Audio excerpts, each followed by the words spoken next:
Welcome to your Real Estate Review with Alan Canas of Engel Völkers Silicon Valley, your weekly getaway to the pulsating heart of the global real estate market. Join us as we bring you exclusive interviews with top producing real estate agents from around the globe. Whether you're a buyer, a seller, or just a real estate enthusiast, this is your insider look into the pros, cons, and the captivating allure of the world's most sought after locations. Let's discover where your next dream home awaits. Buckle up for a real estate journey like no other. This is your Real Estate Review with Alan Canas of Engel Völkers Silicon Valley. Welcome to the Real Estate Review with Alan Canas. That's me of Engel Völkers Silicon Valley. Today, I am here with a good friend of mine from the fabulous Rhode Island, Emilio DiSpirito. Emilio, thank you so much for being on the show. Alan, my pleasure. Excited to be here. I have to tell you, I feel a little underdressed. Oh man, you look great. That's good, right? That's good. But thank you. You're welcome. Let's just dive right in. Can you start by telling us a little bit about your background in real estate and your specific experience with clients relocating to Rhode Island? Yeah. So real quick, 12 years ago, I started in real estate, and it's a hard industry to break into. And really, the strong survive. The cream rise to the crop, and it's all about persistence. But 12 years ago, I was the laughing stock of the East Greenwich area. I was the brokest guy here. I was getting evicted from a fellow realtor's apartment, right? Tell me I would never succeed in the business.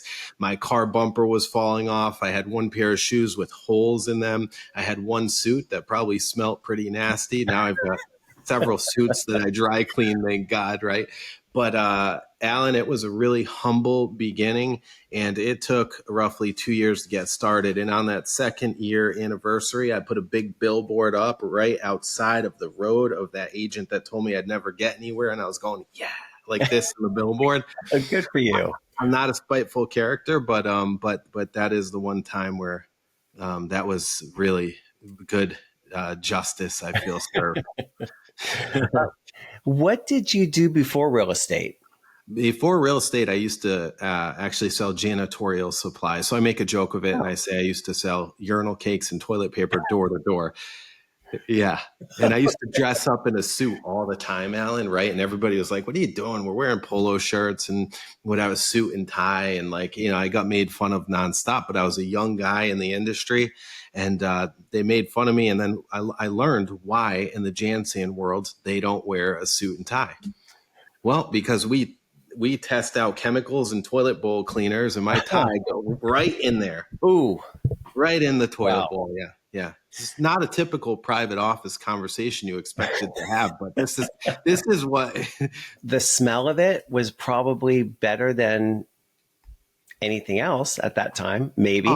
It was hydrochloric acid, man. It was fantastic. Awful. But needless to say, I'm thankful to be here in real estate. And I think you asked about relocation too, right? Yeah. Yeah. Well, our network is unlike any other network, Alan, and I really appreciate you having me on the program. And all jokes aside, really, Engel Völkers and our network has literally changed my life. It is without a doubt. We are located in each and every single feeder market, anywhere where money moves. We're set up almost like the banking system. So I know, for a fact, just opening these doors and being a part of the network, that business eventually was going to come into us here in Rhode Island, and it has. Well, and not a lot of people, Rhode Island's one of the states, but not a lot of people know a lot about Rhode Island because it's there on the East Coast, and it's kind of skipped over sometimes. Can you tell us what are some of the unique features or attractions to Rhode Island, to the areas that you service, that make it an appealing destination for people? So just remember, Connecticut is Rhode Island's ugly stepsister, and the beaches there are not. We handle Connecticut too, so I can say that. No, I love Connecticut. But so Rhode Island, so many people, Alan, think that it's part of New York, but it's not. We're literally 45 minutes away from Boston, so that wonderful Boston metro market really feeds us. We've got a rail line in here, the T that run right into Boston, and we've got an airport here, the Providence Airport, TF Green, which is fantastic. We're 3 hours from New York City. And we are built on hospitality here in Rhode Island. We're literally a wagon path that went in from New York City to Boston, which is now 95. and hotels started popping up along the way, and culinary as well, due to Johnson and Wales, or and our large Italian population that has moved in now. Portuguese, we've got Asian populations. We have such a good melting pot here in Rhode Island. It's really it's unlike so many other places. But if you come here, you got to go to the beaches, and we have 440 miles of coast, believe it or not. Yeah, it's wild. And our culinary and art scene is second to none. At some point, I will be making it there. It is on the list. So Good. Please know that. Yeah.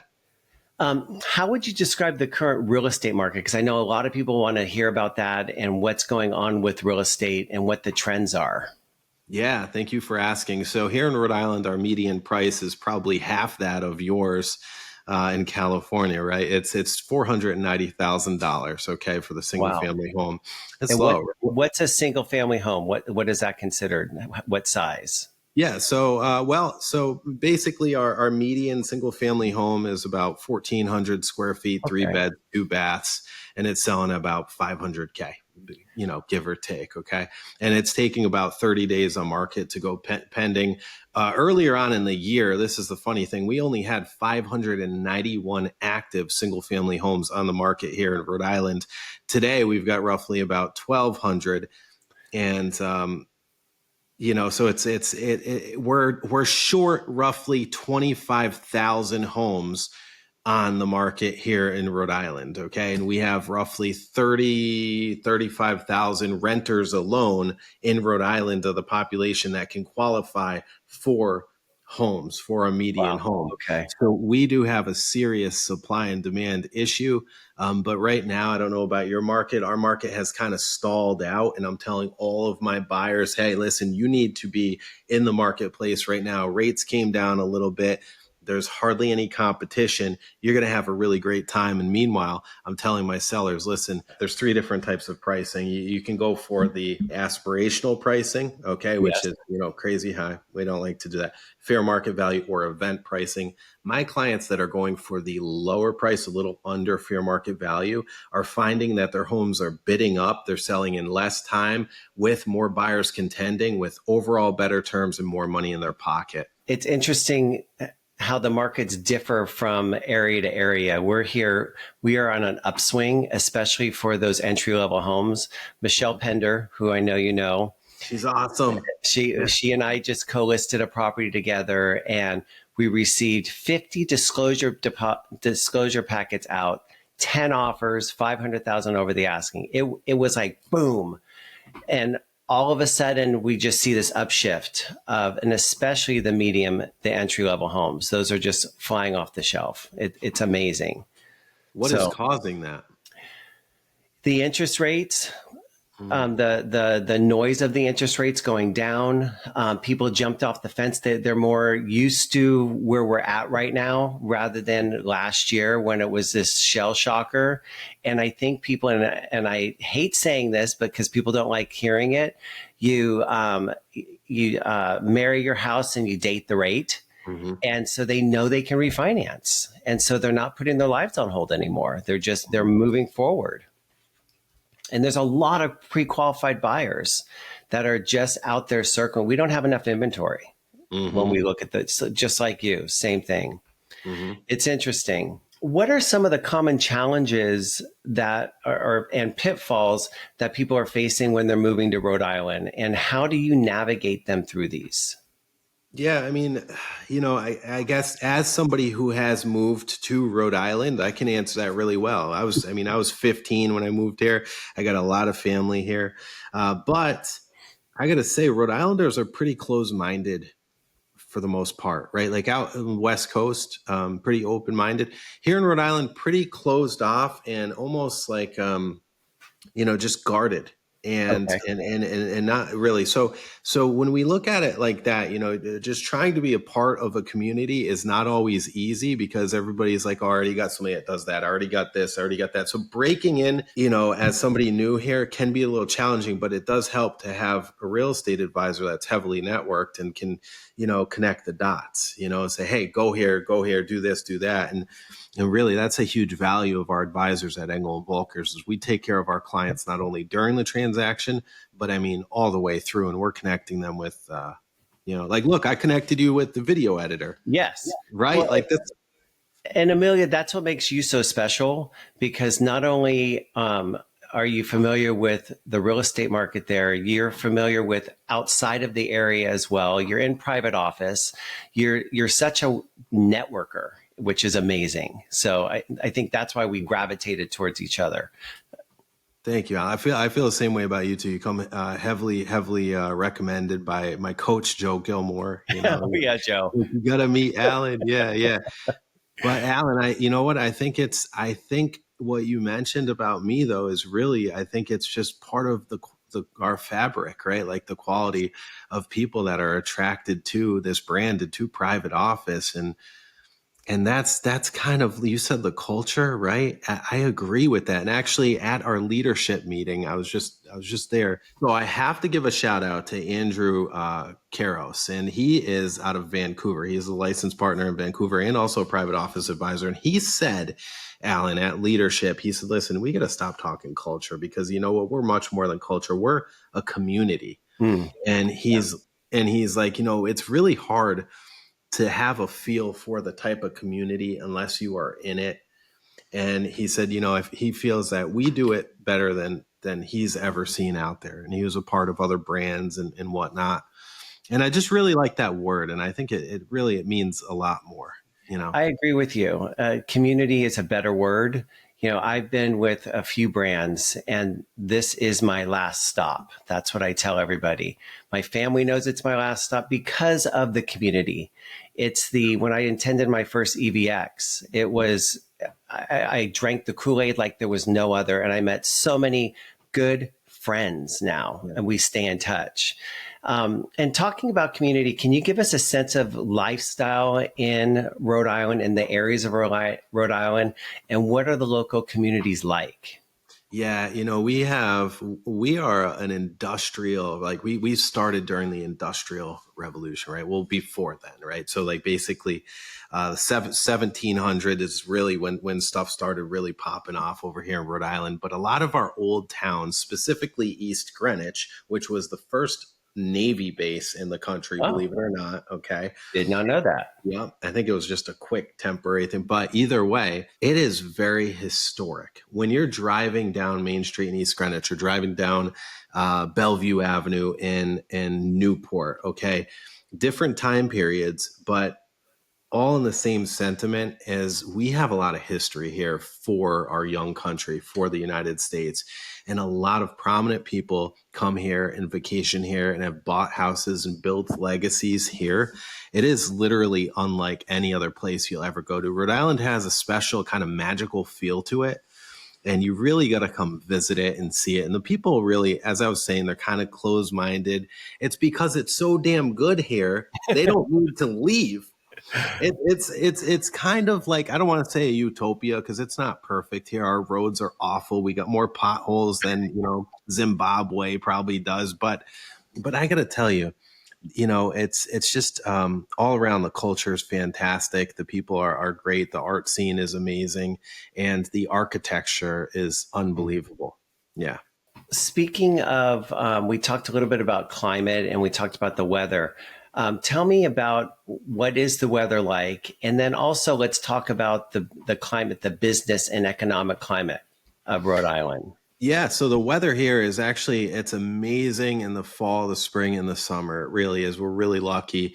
We're in the winter, it does get pretty chilly, but we don't have any kind of crazy snow like we used to. It gets, usually around 20, 30 degrees in the winter, in the colder months. January, February are our coldest months. But outside of that, I would say in the springtime, you can, 60s, 70s. And in the summer, you can get up into the 90s, 80s, 90s. And in the fall time right now, it gets a little brisk sometimes, but you're looking at 50s and 60s. And it's really nice. Pretty cloudy, pretty cloudy during about 4 months out of the year in the winter months. which kind of gets people a little sun deprived, and we get to visit, beautiful places like California or Florida or Hawaii or something, right? But yeah, that the weather here though is pretty favorable. And one thing I do have to say is natural disasters. Really, we don't have a lot of those. We have some hurricanes here or there, but we're pretty well insulated over They here. seem to go by you this way. They do. They do. We've just been blessed over the years and whatnot. I mean, we get hit with blizzards here and there, but ultimately, I would say we probably have some of the best weather patterns in the country. What about the business and economic climate? Yeah, so Rhode Island, as far as business climate, let's talk about industrial real quick. So, like, we have a lot of manufacturing here for a small state, and we basically we had a lot of jewelry manufacturing back in the day. We do have some of it, but we were known as like the jewelry hub of the world Really? for a while, Providence, Rhode Island. Yeah. Oh, it's unbelievable. So there is some of that still, but textiles as well. Different tech stuff, high end stuff. Like it's happening here. We also have Brown University. We have several higher education facilities here. Bryant University, Providence College, some really great RISD and art school, unbelievable. So our business climate is actually pretty good. For a while, we had the brain drain, so people were leaving the state, and we were doing whatever we could to kind of keep them in. And I think they've been doing a pretty decent job of that. You see that. But also our vacancy rate on industrial space and warehousing space and all of that is only 2%, Alan, which is super duper low. Our commercial stuff is renting out, and it's pretty booming here. That says a lot. Mm-hmm. It really does. To have that low of a commercial availability. Wow. I was going to say, I wish I could say we had that here. Yeah, but the markets are cyclical. I mean, San Francisco and all those areas in California right now got hit. But people are going to buy those buildings up and they're going to turn them into something else. And that's the American way. Well, and we have here in the Bay Area, San Francisco specific, that you cannot leave a building vacant. You have to lease it or you get fined. Wow. Yeah. So because so many times people, owners, businesses would just leave it vacant because they could use a tax write-off. Sure. Well, we need it to move. From your perspective, what are the top benefits for someone considering to moving to Rhode Island? Are there tax savings? Anything? I didn't think so, but I needed to ask. Yeah, our property taxes are horrible. Our insurance is horrible. You're not coming here to save money on taxes. You're coming here for location. I would say if you are working in Boston, okay, or you're working in, I would say the Boston area. A lot of people are coming to Rhode Island to live here, Pawtucket area, East Providence, because the commute is so easy and it's a lot less expensive here. Hundreds of thousands of dollars less for the same kind of home in so many cases, Alan. Yeah. So the draw would be the affordability in that end. The other draw would be, like I said, the community here is really fantastic. The art scene, the food and the beaches, and just a lot of stuff to see and a lot of stuff to do for a small place. And ultimately, once you get ingrained and know people, you're going to walk down, like I can walk down the road in so many different towns. Everywhere I go in Rhode Island, I know somebody. Every restaurant I go in, I sit down, I know somebody. And there's something beautiful about that. And then the other thing, access. We have access. We know our local leaders. We know the people at the state house. We know the people in the town. Like we can pick up the phone and call them. And it's a really weird thing because you can't do that in California. No. You cannot call the Speaker of the House in California and have a conversation about real estate and really what realtors need, over here and this and that. You can't do that. But here in Rhode Island, we could do that. We can likely reach the governor. We can reach all of these people. So I would say accessibility here is huge too. I could not even at a packaged issue delivery, getting a hold of my local post office was it took me 2 days by phone. Well, our post office here isn't fantastic either, although we love our postal people that No, come by. but you could probably get a hold of them. Yeah, only because of the postal people that come here. In what ways do you, as a real estate agent, provide value to someone relocating from another region or state? Yeah, well, first off, I can empathize with them. I've been there, right? Or is Mm-hmm. that sympathize? Is that the right thing, right? Empathize. Like Empathize. sympathize. Both, maybe. Like, Okay, you could do sympathize too. Yeah. yeah, right. I don't know, but ultimately, like, look, like I have got the experience of that, and I think experience is absolutely everything. So not only do I have the experience in the housing market and knowing these, like I don't travel, Alan, I don't travel too far out of the Rhode Island area, despite I'm licensed in Mass. Mm-hmm. But I don't go too far in there because I really want to know the pricing. I want to know the streets. I want to know the community. I want to know the restaurant owners. I want to know the people at the repair shops. And I do here in Rhode Island. So somebody coming in here has a one-stop connection for everything and anything they need. I literally give them like a 10-page booklet, okay? Top to bottom filled with all of the services, all of the different things, all the venues, everything that they need to know here and people that they need to know here, and they connect with them. So that would probably be my biggest value is my local network. And you have a team, correct? I do, yeah. So we've got a total of 24 advisors here in Rhode Island, and out of the 24, there's 6 in total on my team, the DiSpirito team. One of those 6 is me. And yeah, we do. We've been running mean and lean. We run like the Spartans. You ever see that movie 300? Yes. Yeah, Sparta. That's my team. That's the DiSpirito team, and I love them. They're super efficient.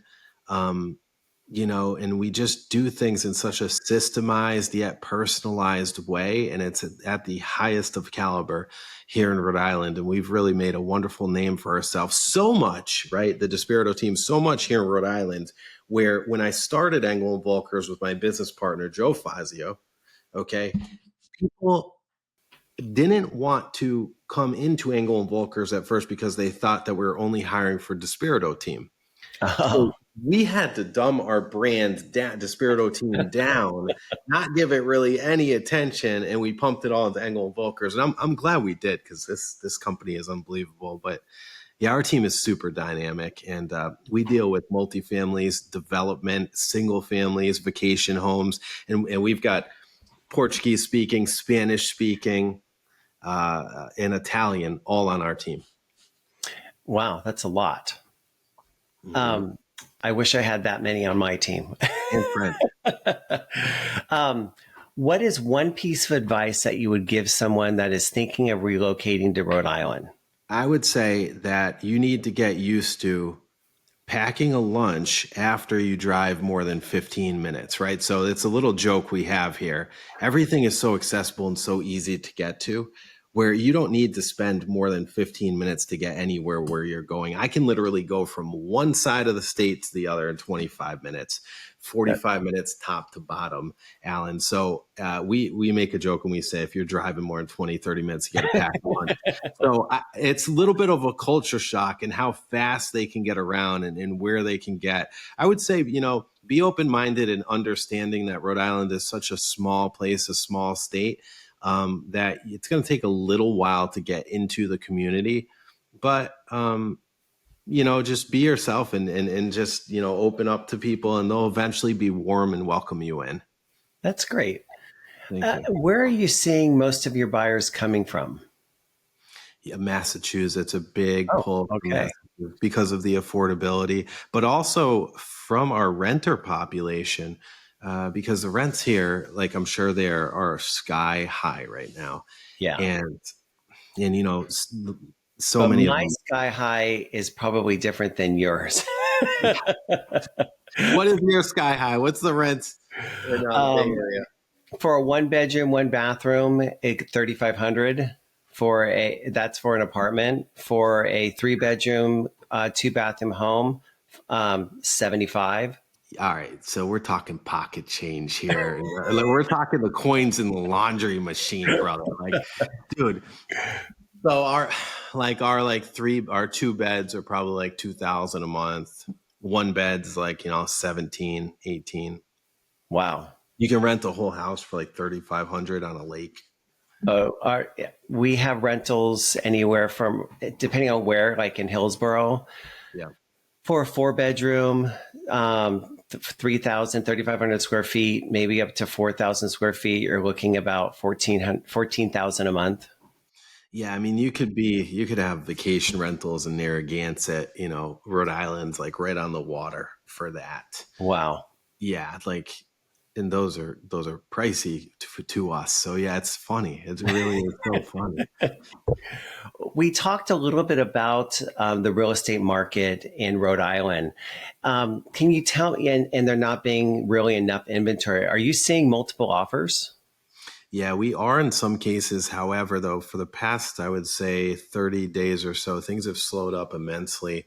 And and this is why we're telling any buyers, especially the first time buyers, you need to get in there now because right around elections, things slow down. This is my third election cycle, Alan. It always slows down right before. Then whoever gets elected, the market's gonna, it is what it is. So we're telling them you got to get in there now because you're in a spot where sellers are used to seeing the houses turn and burn, but they're sitting there on for 30 days like, what the heck, my neighbor sold in 7 or 14, what is going on? We're getting like 3 people in the door, open houses, no private showings, nothing. But it's just the seasonality of it all. Yeah. And our buyers are now going in, and in some cases when a property is unique and trendy, like it looks like something out of a magazine, it usually goes quick. Yeah. When it's not, when it's kind of cookie cutter or kind of, it needs a little bit of love, you're going to get a good deal on it right now. How do you see your area evolving in the next few years, and what impact might that have on new residents?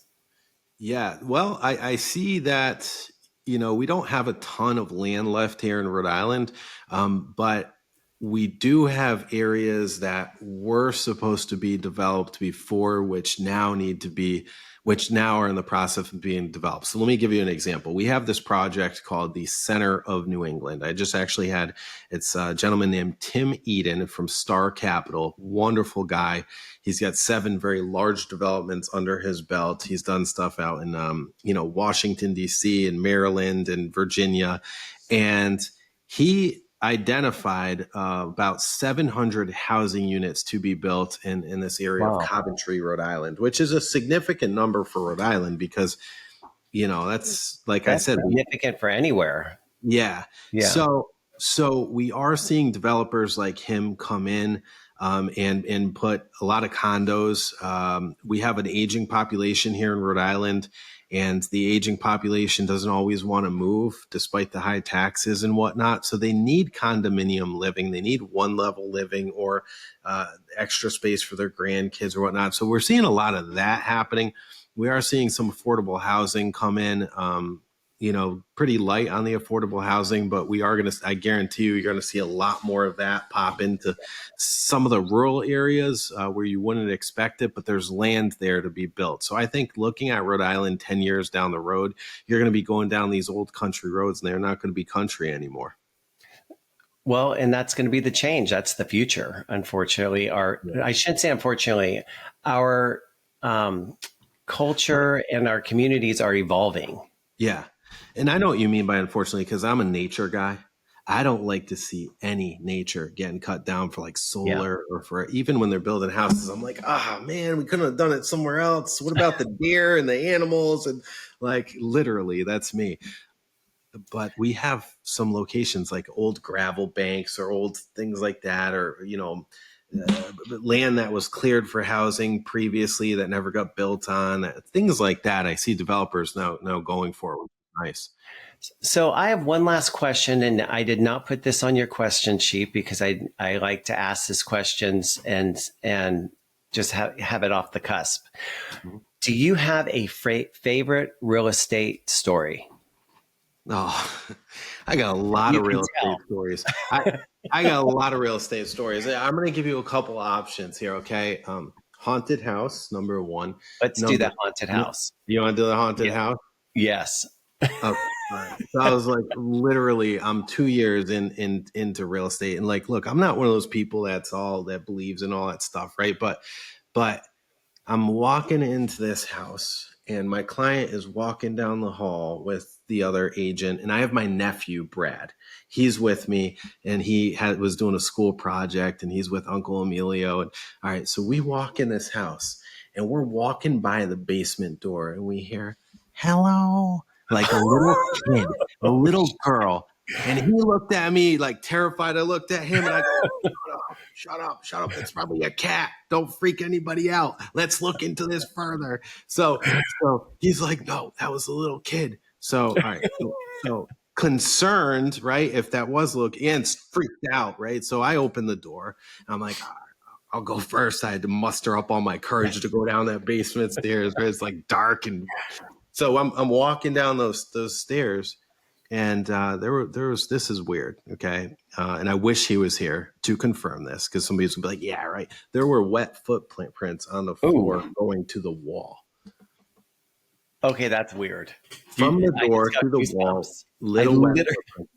I can't make this up, right? And I've been in a million different houses, okay? And this was freaky. There was no cat in there. We really heard a little girl's voice say hello. Behind the property into the woods is a little water area.